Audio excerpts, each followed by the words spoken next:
Well, boys, we're all wearing blue and feeling pretty blue. Lee, you saw it firsthand yesterday. Was it bad enough to leave you fearing the worst? Well, I was fearing the worst beforehand, to be honest. But afterwards, it was just totally disappointing. You know, I thought if we went down there and got a point, it would give us something to build on.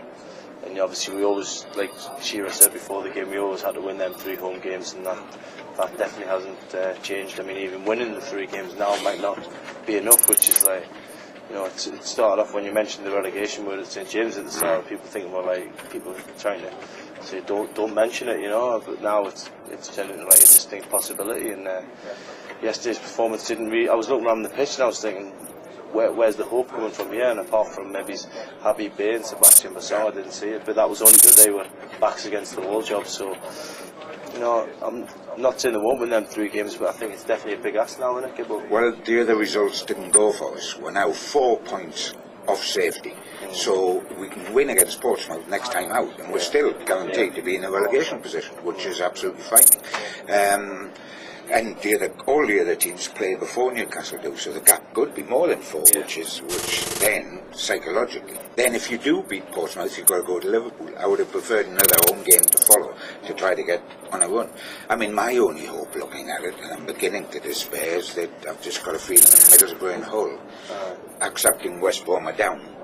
If there's going to be some way in Newcastle still, that's probably the 2 that I would look at and say perhaps that can happen. Yeah, I mean, I would hope that Hull would drop. Yeah. Continue to drop like they have done the last sort of 3 Absolutely. or 4 months. But that would leave the Borough game being absolutely crucial. And I just look at that team yesterday, and my major worry is I don't think there's any lack of spirit now that Alan Shearer's around. My major worry is the lack of quality in key areas. You know, just look at that midfield. You know, people have obviously talked about Michael Owen's performance, and no, I didn't think he covered himself in glory by any shape or form yesterday. But when you've got a midfield that poor and that pedestrian, you know, that's a big what, thing. yeah, that's what really makes me fear that, you know, you say win 3 home games on paper, and when you say it seems simple, but looking at that team and given the pressure that they're going to be under these 3 home games, I'm beginning to sort of struggle to see how it's going to happen. I've always thought about relegation being a possibility until yesterday, and I just think now, looking at that team, I think it's more of a probability. I mean, the big thing when you look at it, you say all 3 home games are winnable, at least on paper. On paper they're winnable, so you think, right, Newcastle's on 52,000 in. We'll get the points. But then again, we haven't won at home since before Christmas. That's 7 games played without a home Premier League win. How suddenly are we going to be guaranteed 9 points out of 9 following that record? It is. I mean, I know this all sounds desperately. But it is desperate, but it is, sadly, it is. I mean, the last hope, quite obviously, is Portsmouth. Anything short of 3 points in the next game, and they're dead all in the water then. As Neil was saying, I think Shearer has made a difference spirit-wise. He'll make a difference organising. But you can't give your midfield extra legs.